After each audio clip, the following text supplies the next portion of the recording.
Queridos, vamos abrir a palavra do Senhor em Filipenses, capítulo 2.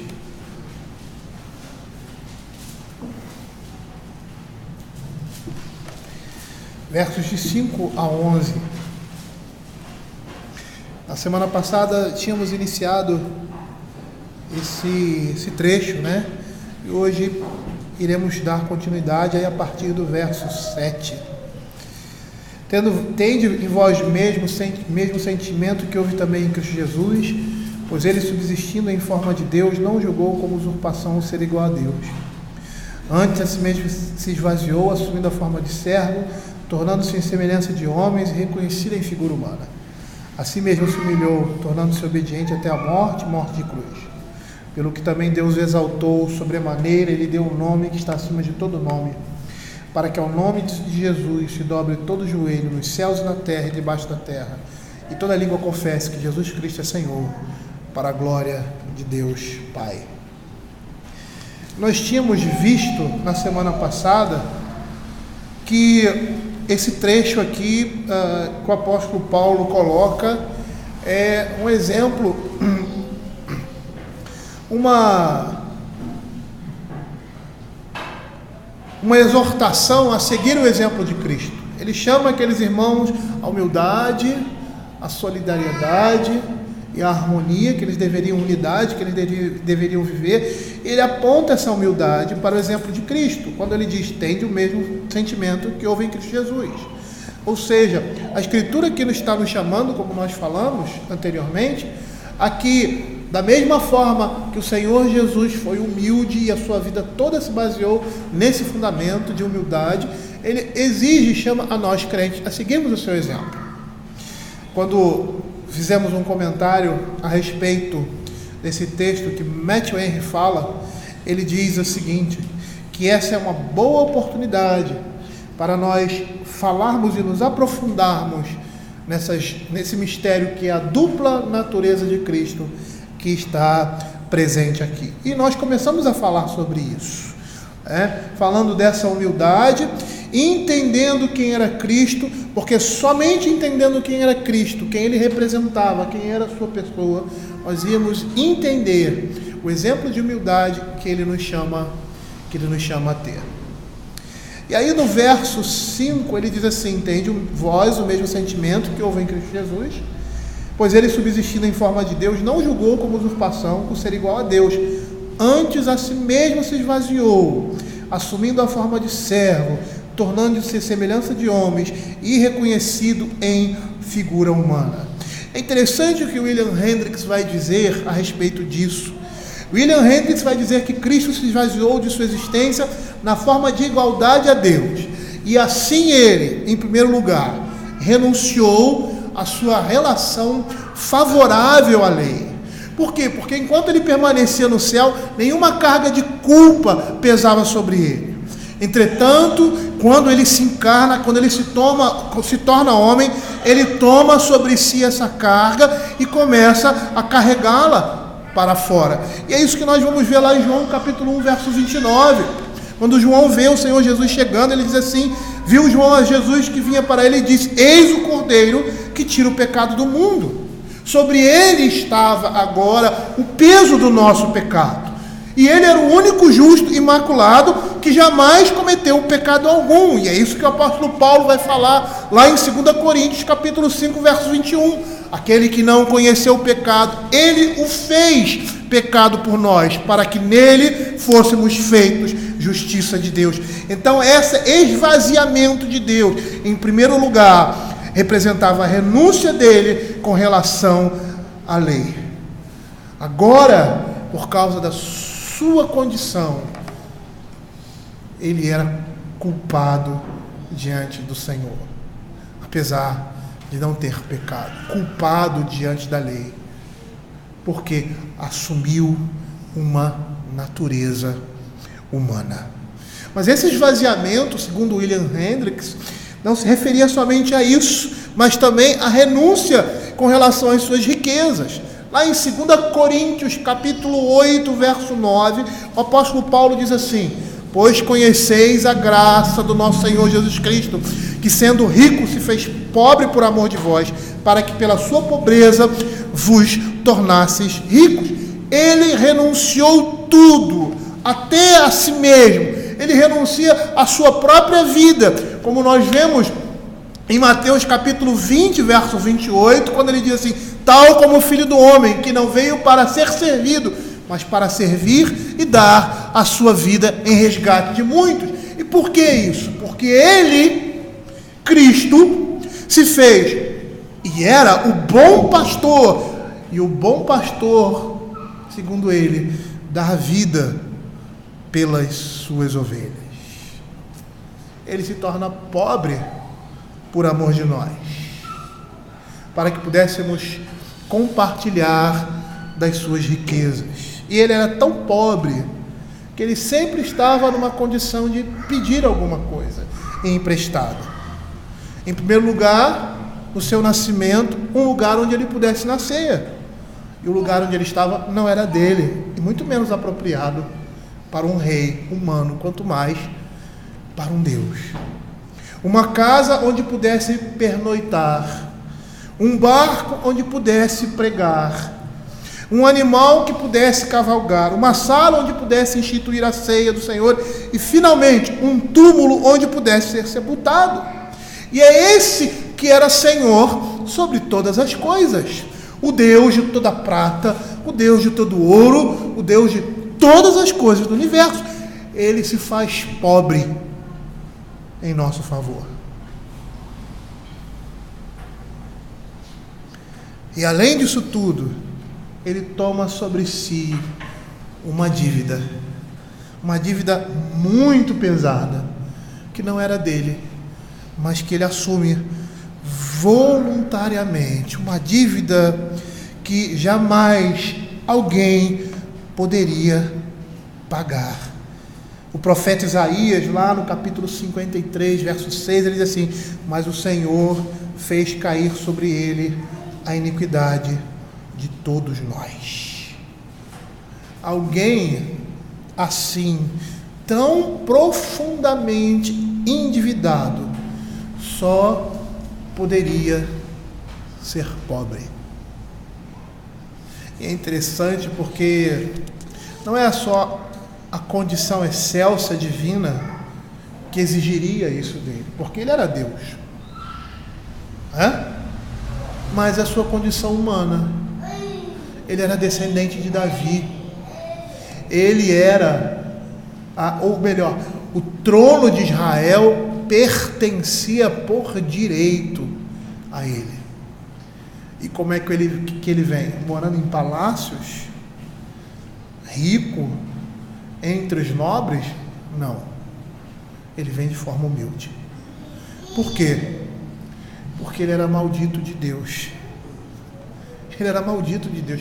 É engraçado isso, né? Você vê claramente a bênção de Deus sobre ele, mas você também vê a maldição de Deus sobre ele, na condição da vida dele. E maldito por quê? Por causa dos nossos pecados. Desde o seu nascimento até a sua morte, a maldição de Deus com relação ao pecado estava sobre ele.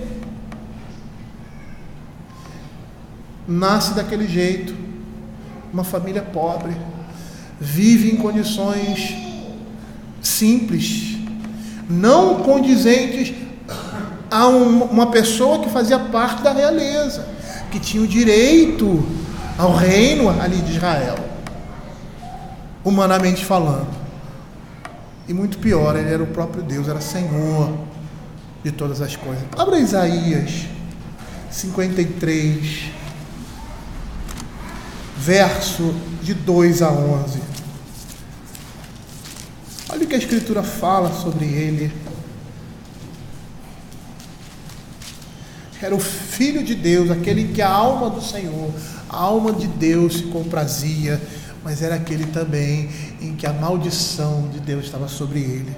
Ele diz assim: porque foi subindo como renovo perante ele, como raiz de uma terra seca, não tinha aparência nem formosura. Olhámo-lo, mas nenhuma beleza havia que nos agradasse. Era desprezado e o mais rejeitado entre os homens, homem de dores, que sabe o que é padecer. E como um de quem os homens escondem o rosto, era desprezado, e dele não fizemos caso. Não demos nenhuma importância. Certamente ele tomou sobre si as nossas enfermidades, e as nossas dores levou sobre si, e nós o reputávamos por aflito, ferido de Deus e oprimido. Mas ele foi transpassado pelas nossas transgressões e moído pelas nossas iniquidades. O castigo que nos traz a paz estava sobre ele, e pelas suas pisaduras fomos sarados. Todos nós andávamos desgarrados como ovelhas, cada um se desviava pelo caminho, mas o Senhor fez cair sobre ele a iniquidade de todos nós. Ele foi oprimido e humilhado, mas não abriu a boca. Como cordeiro foi levado ao matadouro, e como ovelha muda perante os seus tosqueadores, ele não abriu a boca. Por juízo opressor foi arrebatado, da sua linhagem quem dela cogitou? Porquanto foi cortado da terra dos viventes, por causa da transgressão do meu povo foi ele ferido. Designaram-lhe a sepultura com os perversos, mas com o rico esteve na sua morte, posto que nunca fez injustiça, nem dolo algum achou em sua boca.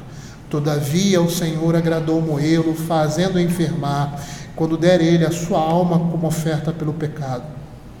Verá a sua posteridade, prolongará os seus dias, e a vontade do Senhor prosperará nas suas mãos. Ele verá o fruto do penoso trabalho de sua alma e ficará satisfeito. Meu servo justo, com o seu conhecimento, justificará muitos, porque as iniquidades dele levará sobre si. Ele se tornou maldito de Deus e carregava isso sobre si. Toda a sua vida, por um lado, mostrava que ele era o Filho de Deus, que ele era o Messias prometido, que ele era a promessa, que ele era a mão de Deus, a graça de Deus, a misericórdia de Deus, e ao mesmo tempo a maldição de Deus estava sobre ele. E ele faz isso voluntariamente. Olha o que Gálatas capítulo 3, verso 13 e 14 vai falar sobre isso. Cristo nos resgatou da maldição da lei, fazendo-se Ele próprio uma maldição em nosso lugar. Porque está escrito: maldito todo aquele que for pendurado em madeiro, para que a bênção de Abraão chegasse a gentios em Jesus Cristo, a fim de que recebêssemos pela fé o Espírito prometido. É interessante nós, às vezes, pensarmos em coisas assim tão pequenas, mas significativas. Às vezes nós pensamos assim: se eu pudesse voltar, ou nascer de novo, ou eu viria como um rei, eu viria como uma pessoa isso, eu viria como uma pessoa rica, eu queria ser mais bonito, eu queria isso, queria aquilo. E nós somos homens miseráveis. O Senhor de todo o universo, quando se encarna, ele se encarna numa forma humana, desprezível. Por que é desprezível? Porque é uma forma de pecado. As pessoas olhavam para o Senhor Jesus e não viam diferença nenhuma dele para qualquer outro homem ou qualquer outro pecador. Além disso, ele não era bonito, ele não tinha aparência bonita, ele não tinha formosura, era uma pessoa comum, era uma pessoa feia. Além disso, era pobre. Além disso, trabalhava duro antes do seu ministério. Tanto que quando os fariseus olham para ele, dizem assim, quando ele diz que ele era o eu sou lá do Velho Testamento: você não tem nem 50 anos. E ele tinha 30. Por quê? Porque a sua aparência era pesada. E não somente por causa da sua vida, mas porque ele carregava sobre si o pecado de muitos. Sabia que o pecado envelhece, né? O pecado envelhece. Quando nós estamos em pecado, cometemos alguma coisa que nós sabemos que é pecado, e que é vergonhoso diante de Deus, essas coisas nos envelhecem, elas nos entristecem. Os problemas das nossas vidas nos envelhecem, nos tornam mais velhos. Meu pai foi ter cabelo branco com 50 anos de idade. Eu comecei a ter com 30. E eu olhava para o meu lado, todos os meus amigos que eram militares também começavam a ter cabelo branco cedo demais. Por quê? Por causa das preocupações da vida dura que nós levávamos. E eu poderia citar outras profissões aqui. para mostrar o peso que o Senhor Jesus levava sobre si. Nós não imaginamos o que seja isso. Às vezes podemos imaginar quando estamos numa situação em que o pecado está presente na nossa vida, e como o salmista diz que a mão do Senhor pesa sobre ele, ao ponto de tirar o seu próprio vigor e a sua carne e os seus ossos adoecerem. O Senhor Jesus estava levando sobre si o pecado de todos nós. John Flavel, um pastor puritano do século XVII, nos dá a seguinte contribuição a respeito disso. Ele diz assim: ele foi apresentado ao mundo não somente como uma pessoa, mas também como um pecador. Pois embora fosse puro e santo, essa ordenança, sendo realizada nele, parecia implicar que a corrupção tinha de fato estado nele e devia ser eliminada pela mortificação. Pois esse foi o ministério principalmente planejado pela circuncisão. Servia para lembrar e a demonstrar a Abraão e a sua descendência sobre a culpa, a impureza e a corrupção originais de seu coração e de sua natureza. Cristo, em sua infância, submetendo-se a ela, não apenas ocultou a sua soberania pela sujeição, mas também foi representado ao mundo como um pecador, embora fosse santíssimo e puro em si mesmo. Matthew Henry, ele faz o seguinte comentário a respeito desse esvaziamento, a respeito de Cristo. Ele diz assim: ele não era apenas o servo de Deus que foi escolhido, mas veio para ministrar aos homens, e esteve no meio deles como alguém que serviu em um estado desprezível e servil. Imaginaríamos que o Senhor Jesus, ao se tornar homem, se tornasse um príncipe e aparecesse em esplendor, mas ocorreu exatamente o oposto. Tomando a forma de servo, ele foi criado de maneira humilde, provavelmente trabalhando com seu pai na sua profissão. Toda a sua vida foi uma vida de humilhação, baixeza, pobreza e desgraça. Ele não tinha onde reclinar a sua cabeça, vivia de esmolas, era um homem de dores, experimentado de trabalhos, não demonstrava pompa exterior ou qualquer marca de distinção em relação às outras pessoas.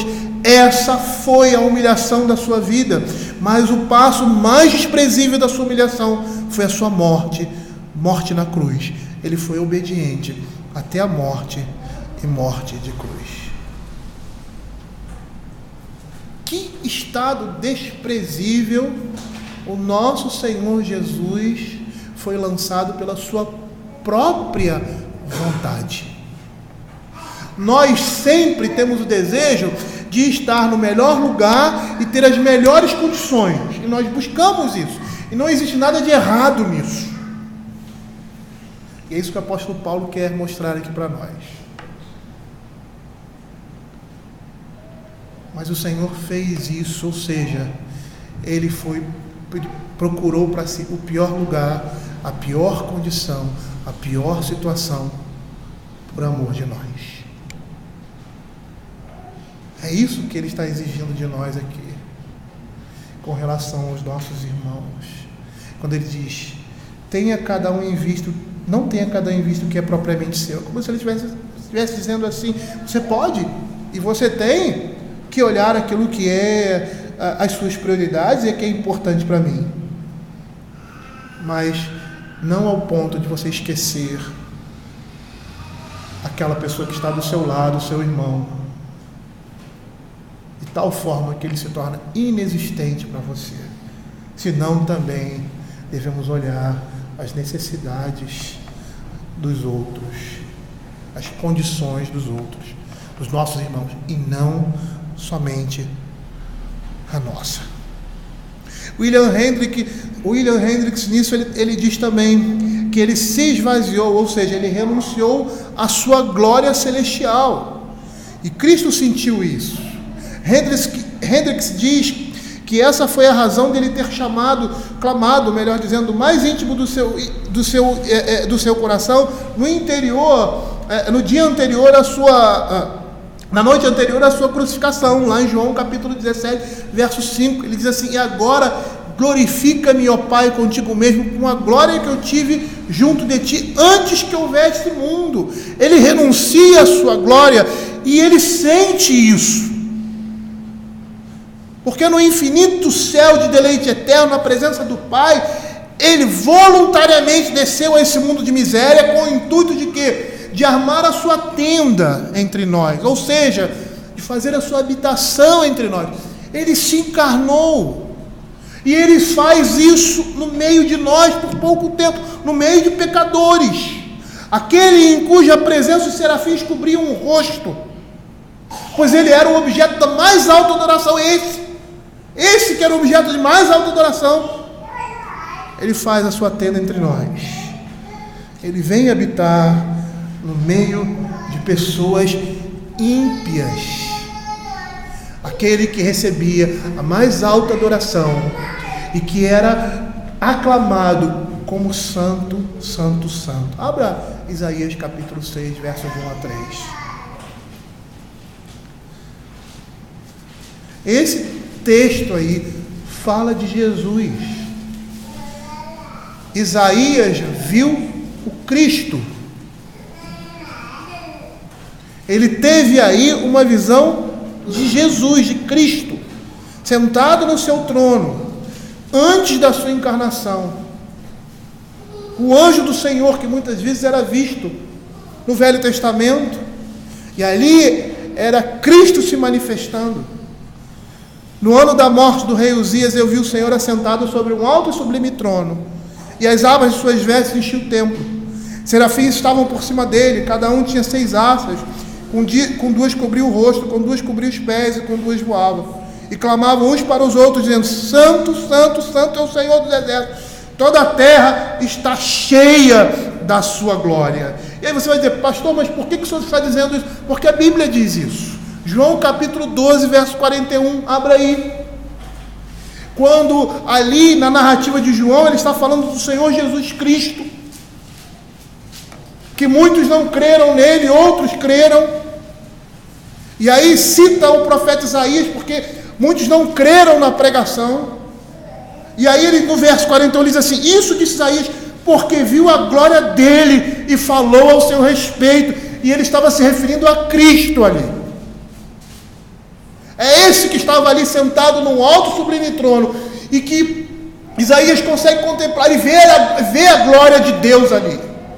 E ele teme pela sua vida. Por quê? Porque todos aqueles que contemplavam a Deus morriam. O homem não poderia contemplar a Deus. Ele diz: ai de mim, porque sou um pecador. E era esse que estava ali no nosso meio, um homem como qualquer outro, aparentemente falando, que não chamava a nossa atenção em nada. Se fôssemos olhar a sua figura física, mas que ao som da sua palavra, através da sua mensagem, da sua presença, as pessoas se derramavam como se derrama um bálsamo sobre alguém, porque a voz do Senhor era a voz de Deus, era o próprio Deus que estava ali, e não tinha como estar na presença dele sem tremer diante da sua santidade, da sua formosura e da sua beleza. E todas as vezes que nós vemos a Escritura, nós vemos essa formosura, essa beleza e essa glória. O próprio João falou no primeiro capítulo: conhecemos a glória do unigênito do Filho, na pessoa de Cristo.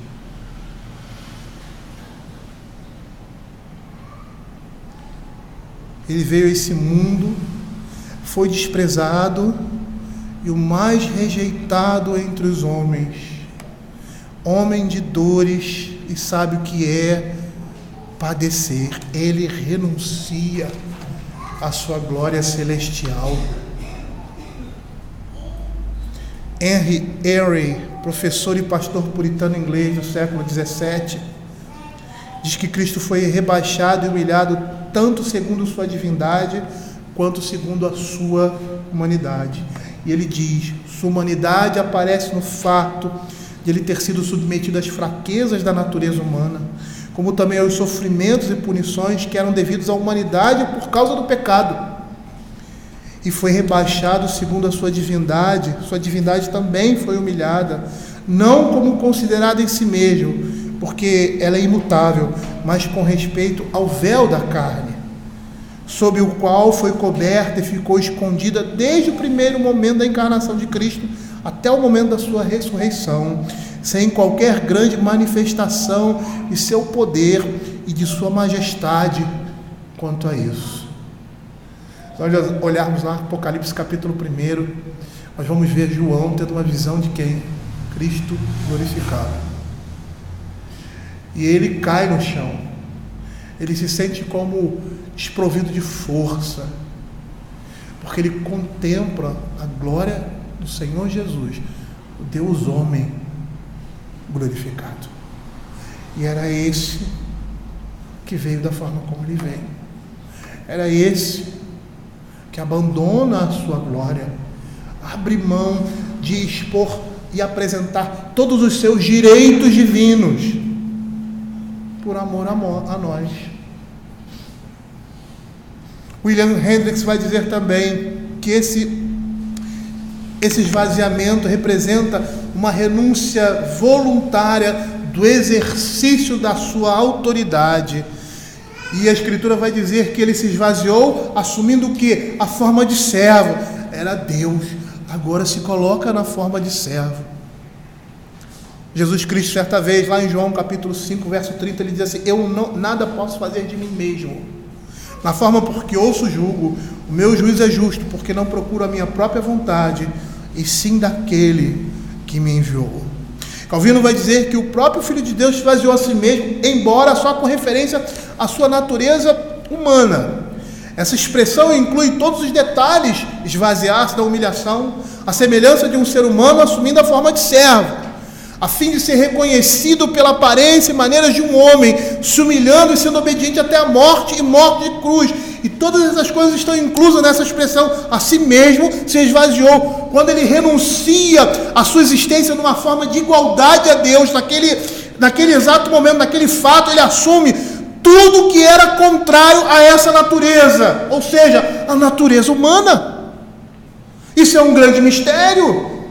Às vezes nós não conseguimos compreender isso, mas Cristo assumiu a forma de servo, enquanto que ao mesmo tempo conservava a sua natureza divina. Ele era Deus.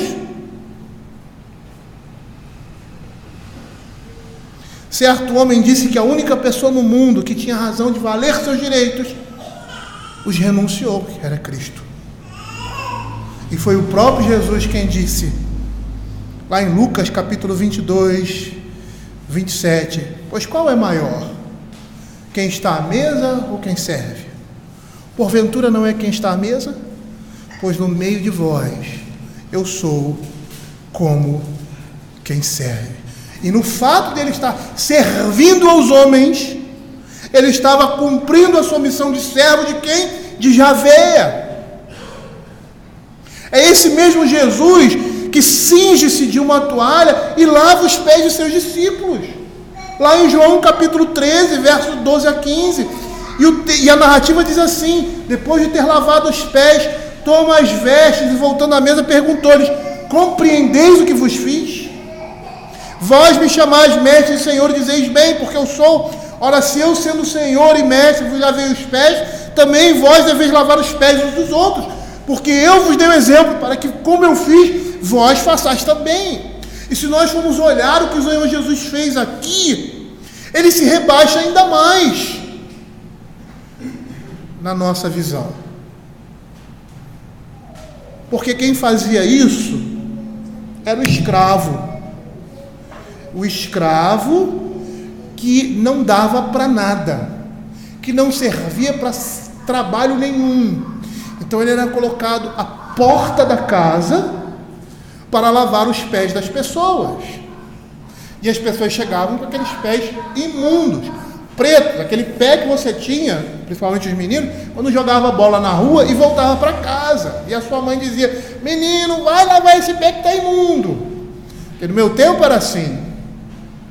E apesar de ser um pouco mais escurinho, os meus pés estavam pretos, por causa da terra e do chão.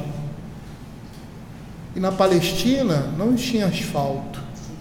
Até tinha algumas estradas romanas, mas em geral eram terras batidas, e aquelas pessoas chegavam muitas vezes com os pés elameados ou imundos. Então o pior serviço era dado para aquele escravo que não prestava para nada.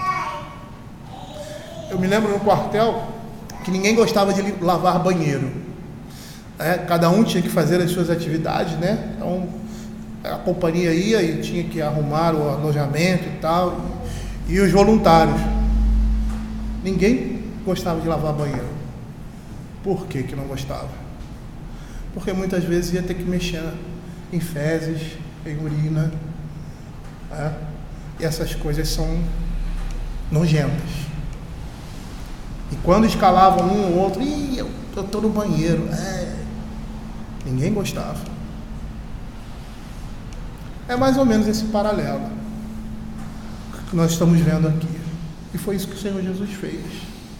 Quer dizer, ele como homem, ele se rebaixa mais ainda na condição de servo. Quem aqui gosta de ser servo? Ou seja, escravo, porque essa é a ideia. A palavra servo aqui é doulos, escravo. É aquele escravo que tem a sua liberdade, mas diz assim para o seu senhor: eu amo o meu senhor, eu não quero ir embora, eu constituí família, porque o escravo podia sair ou sozinho ou com a família, dependendo da condição como ele entrou. Se ele se casou no período de sua escravidão, ele não pode levar a sua família, ele teria que ir sozinho. Então eu prefiro ficar com o meu senhor, porque eu sei que o meu senhor é bom, vou continuar servindo como escravo. Só que essa era uma condição diferente, por vontade própria. Escravo por vontade própria. E aí marcava-se a orelha e o nariz, para que todos reconhecessem que aquele era um escravo, mas era um escravo voluntário. Ninguém quer ser escravo, ninguém quer estar na pior condição. E não tem aqui ninguém que tem esse desejo. Eu não tenho. Todos nós queremos estar na melhor condição. E se pudermos escolher, vamos escolher o melhor para nós. Mas o Senhor escolheu o pior para Ele, por nossa causa. Não só na sua divindade, tornando-se completamente desprezível, porque se torna homem, ou seja, o homem representava da maneira como ele se encontra a natureza do pecado, contaminado pelo pecado. Ele, santíssimo, santo, santo, santo, assume uma forma de pecado. E não satisfeito, vamos dizer assim, com isso, como homem, poderia vir como um rei, um homem belo, forte, com saúde, se humilha mais ainda, se tornando mais desprezível aos olhos dos homens. E quando Paulo diz assim: tende vós o mesmo sentimento que houve em Cristo Jesus, ou seja, sigam o exemplo dele, sejam humildes, como ele diz lá, nada façais por partidarismo, mas por humildade, considerando os outros, as necessidades dos outros. Não tenha em vista somente aquilo que é seu, mas veja também aquilo que é do seu irmão, porque foi isso que Cristo fez por nós. Ele torna-se em semelhança de homem, para que nós pudéssemos ter a imagem dele. As pessoas olhavam para o Senhor Jesus e viam um homem apenas. E ele participa de toda a nossa humanidade, exceto o pecado. Como homem, ele estava destinado a morrer, mas em seu caso a morte física, eterna e voluntária, a morte era física, eterna, vicária e voluntária, porque ele dizia: eu sou o bom pastor dá a vida pelas suas ovelhas. Ele se humilhou a si mesmo, E isso foi uma enorme humilhação. Ele passa de Senhor para servo. Ele passa de Deus para homem. E de homem, na forma mais desprezível, pobre. E ele era igual a Deus. Ele não era somente imortal, mas o Senhor da vida e da morte. E apesar disso, foi obediente a Deus, dispondo-se até mesmo a sofrer uma morte vergonhosa. E essa foi a extrema degradação do nosso Senhor Jesus Cristo, especialmente quando consideramos o tipo de morte que lhe foi imposta. Porque era a morte de bandidos e escravos. Ele foi cumulado de escárnio, de forma que foram mais desprezados os homens. E o mais espantoso de tudo isso, quando ele era ultrajado, a Escritura diz que ele não revidava com ultraje, ele se humilhava.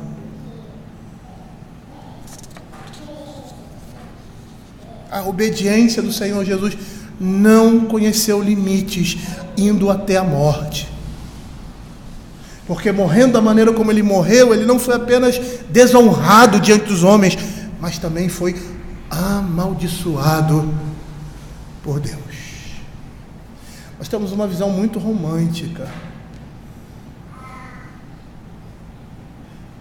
da vida e da morte do Senhor Jesus. Quando a Escritura diz que ele era desprezado sim, pelos homens. E muitas vezes nós queremos receber o louvor dos homens. Sabe como as pessoas ficavam na cruz? Peladas. Eles eram crucificados nus, às vezes somente com uma bandalha no corpo. E as pessoas passavam e olhavam. Era assim que o Deus de todo o universo se fez por amor de nós. Nós é que estávamos nus diante de Deus. Quando Adão percebeu que estava nu, o que ele fez? Ele fugiu da presença de Deus. Mas antes ele também estava. E qual era a diferença? A diferença é que aquela condição agora demonstrava o pecado dele. Ele não conseguia olhar para si e para sua mulher da maneira como ele estava agora e ter pensamentos puros. E eu não estou falando de pensamentos na área sexual, não. Aquilo mostrava, ele olhava ele percebeu que estava diante de Deus Todo-Poderoso.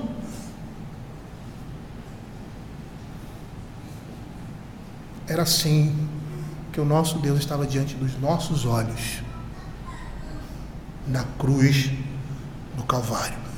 Vergonha extrema. Calvino vai dizer que esse exemplo de humildade esmaga completamente a mente humana, está completamente além de nossa capacidade de explicá-la com palavras dignas de sua grandeza.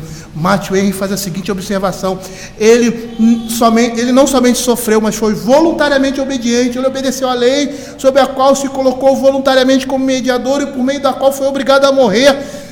Tenho poder para dar e poder para tornar a tomá-la. Esse mandamento recebi de meu pai, diz ele.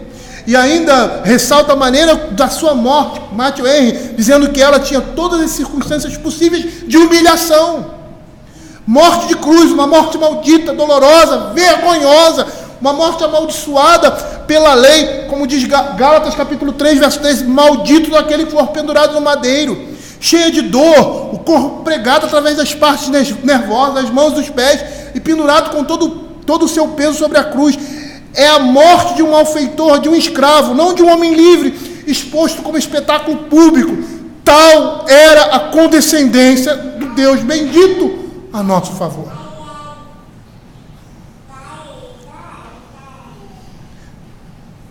E aí a Escritura vai dizer, e é isso que Paulo quer que nós entendamos: pelo que Deus o exaltou sobremaneira e lhe deu um nome que está acima de todo nome, para que ao nome de Jesus se dobre todo o joelho nos céus, na terra e debaixo da terra. Aqueles homens que desprezaram a Cristo, aqueles homens que cuspiram em Cristo, aqueles homens que rejeitaram a Cristo, quando Ele veio em carne para assumir o nosso lugar, esses homens, como toda a humanidade, vão dobrar os seus joelhos, vão reconhecer que aquele homem, agora glorificado, que também era Deus, era o Deus entre nós, era o Rei dos reis e Senhor dos senhores, era Senhor da vida deles. Esse homem que eles olhavam e desprezavam é aquele que eles vão se dobrar e vão reconhecer que Ele é Senhor do universo.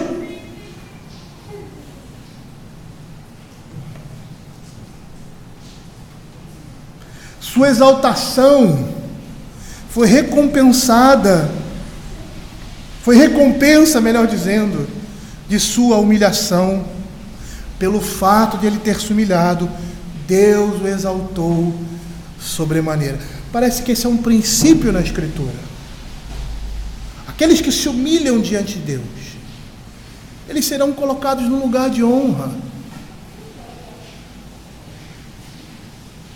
Por isso que Provérbios 28 vai dizer que é feliz o homem constante no temor do Senhor. Por quê? Porque quando ele pecar, ele vai confessar o seu pecado, ele vai se humilhar diante do Senhor. E o Senhor vai exaltá-lo, o Senhor vai perdoá-lo, o Senhor vai justificá-lo. Aquele episódio lá do fariseu e do publicano, um homem que se exalta diante de Deus e um outro homem que se humilha, que reconhece o seu pecado, reconhece quem ele é. E aqui está um princípio: aqueles que se humilham diante de Deus, eles serão exaltados por Deus, eles serão reconhecidos. E aquele homem ali, miserável pecador, voltou justificado, enquanto aquele fariseu, exaltado, cheio de si, foi rejeitado. Porque nós não podemos entrar na presença de Deus, ter comunhão com Deus e não nos humilhar. E a nossa atitude para com Deus vai demonstrar a nossa atitude para com o nosso irmão, seguindo o exemplo de Cristo. Se eu me humilho diante do Senhor Jesus, se eu me humilho diante de Deus, eu vou ser humilde para com os meus irmãos, considerando aqueles irmãos como superiores a mim mesmo. Peter Marti Vermigli, teólogo reformado italiano do século XVI, diz que quem quer entender corretamente a grandeza a que Cristo foi exaltado, deveria se lembrar da profundidade a que Ele foi humilhado por nossa causa. Como homem, Ele foi obediente ao ponto de sofrer a morte numa cruz, uma morte vergonhosa. Seu corpo foi colocado num túmulo e sua alma participou do estado em que as almas humanas se encontram quando a morte as separa dos seus respectivos corpos. Quanto mais abjetas e humilhantes foram essas coisas, maior a exaltação em sair delas e passar para o seu exato. Calvino vai dizer que é feliz todo aquele que juntamente com Cristo voluntariamente se humilha. E Cristo mesmo demonstra como seu exemplo isso, pois da condição muito desprezível Ele foi exaltado a uma elevação suprema. Portanto, todo aquele que se humilha será de modo semelhantemente exaltado. E aí Calvino, comentando esse texto, ele pergunta: ora, quem será relutante em exercer humildade por meio da qual se obtém a glória do reino celestial? Deus exaltou a pessoa completa de Cristo, sua natureza humana, bem como a divina, porque Ele veio na forma de Deus, bem como na forma de homem. Como na natureza divina, Ele tinha seus direitos, ou seja, a manifestação da glória que tinha antes que o mundo existisse. E é isso que Ele recebe, não uma obtenção de uma nova glória, mas a mesma glória que Ele tinha. E nisso, Deus é exaltado. Mas essa exaltação distintiva relaciona-se à sua natureza humana, que sozinha parece ser capaz disso, embora esteja conjunta com a divina. Sua exaltação aqui consiste em honra e poder. Em honra, pois, porque ele recebeu um nome que é sobre todo nome, um título de dignidade acima de todas as criaturas, homens e anjos. E em poder, porque o nome de Jesus, todos vão se dobrar, toda a criação está sujeita a ele. Ela está sujeita nos céus, na terra e debaixo da terra, os habitantes do céu, os habitantes da terra, os vivos e os mortos, o próprio inferno está debaixo da autoridade e deve dar honras a Deus. E ao nome de Jesus, não ao som da palavra, mas da autoridade de Jesus, todos vão prestar uma homenagem solene.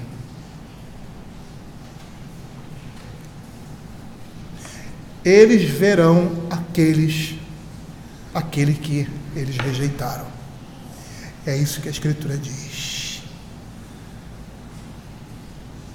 E aí ele diz assim: toda língua confesse que Jesus Cristo é Senhor, para a glória de Deus Pai. Cada nação e língua deveria publicamente reconhecer esse império universal do Redentor exaltado, que diz toda autoridade, lá em Mateus capítulo 28, verso 18, quando ele sobe aos céus: toda autoridade me foi dada nos céus e na terra. Percebam aí a extensão do reino de Cristo. Ele alcança o céu e a terra, todas as criaturas que neles estão, os anjos, os mortos, os vivos, e isso para a glória de Deus Pai. Observe uma coisa: confessamos que Jesus Cristo é Senhor para a glória de Deus Pai, porque essa é a vontade de Deus, que todos honrem o Filho como honram o Pai. Todo respeito prestado a Cristo redunda na honra do Pai, porque ele diz: quem me recebe a mim, recebe aquele que me enviou. E aquele que é mais exaltado entre os homens, e que é o mais sublime Deus, nos chama a ser como ele em sua humilhação, para que possamos ser recebidos como ele também foi. E que interessante aqui, queridos, que o Senhor Jesus agora, e esse é um dos mistérios, o Senhor Jesus agora, ele está num corpo humano. Quem está sentado lá à direita de Deus Pai Todo-Poderoso é um homem. Apesar de ser Deus, apesar da natureza divina e humana estarem presentes ali naquela mesma pessoa, hoje ele se fez homem por nós. E é esse homem que é Deus, o Filho bendito, que as pessoas vão reconhecer e vão honrar e vão glorificar e vão dobrar os seus joelhos. Aquele que foi desprezado será exaltado e reconhecido por todos como Senhor de todas as coisas.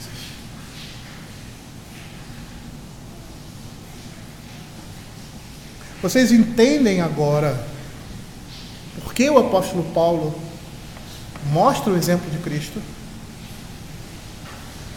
Porque a marca de um crente, a marca de um cidadão dos céus, a marca que dá entrada a outras marcas, ou seja, uma característica essencial na vida de um servo de Deus, é humildade. É humildade.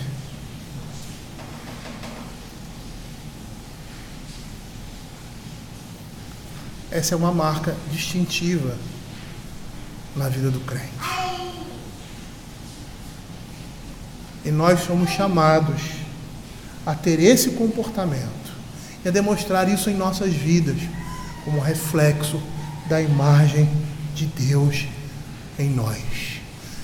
Não existe desculpa, não existe motivo, não existe razão alguma em você, quem você seja, o que você faça, as qualidades que você tenha, se sentir superior a alguém. A palavra de Deus diz que nós devemos considerar os outros superiores a nós mesmos. Não porque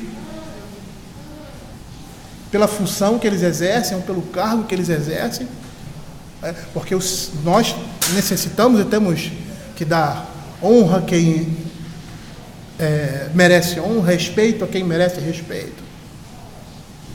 Mas todos nós devemos considerar uns aos outros superiores a nós mesmos, e que, se quiser sermos grandes, temos que seguir o exemplo de Cristo, ser aquele que serve.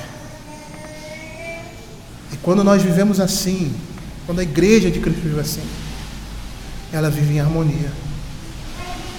E era isso que Paulo estava querendo aqui transmitir àqueles irmãos,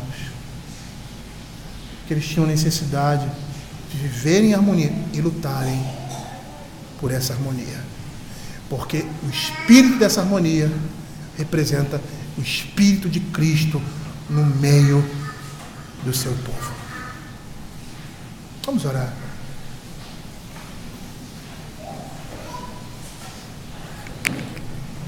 Senhor, queremos te agradecer, ó Pai, pela tua palavra, e sermos incentivados a cada dia mais a buscar essas coisas, ó Senhor Deus, porque sabemos, ó Senhor Deus, que por causa da nossa natureza pecaminosa, a nossa tendência é totalmente contrária a isso. Mas a tua palavra nos diz em Gálatas, capítulo 5, que o Espírito de Deus nos foi dado para que não façamos aquilo que seja do nosso querer. E o Senhor nos chama, Senhor, a sermos humildes, a considerarmos os nossos irmãos, a olharmos, ó Senhor, para o lado, não olhando somente para nós, para as nossas necessidades, ó Senhor Deus, mas olhar para as necessidades do nosso irmão, para ser condescendente, para ser paciente, para ser longânimo, para suportar as fraquezas e debilidades daqueles que são mais fracos, porque foi isso que Deus fez conosco, e é isso que Ele faz no meio do seu povo. Senhor, nos faz viver em unidade, nos faz, ó Pai, viver em tolerância, Senhor Deus, para com os nossos irmãos, ó Senhor Deus, olhando para o exemplo de Cristo e tendo o desejo, a ambição de servir como Cristo serviu ao seu povo. Fica conosco, Senhor, é o que nós pedimos, em nome de Jesus. Amém.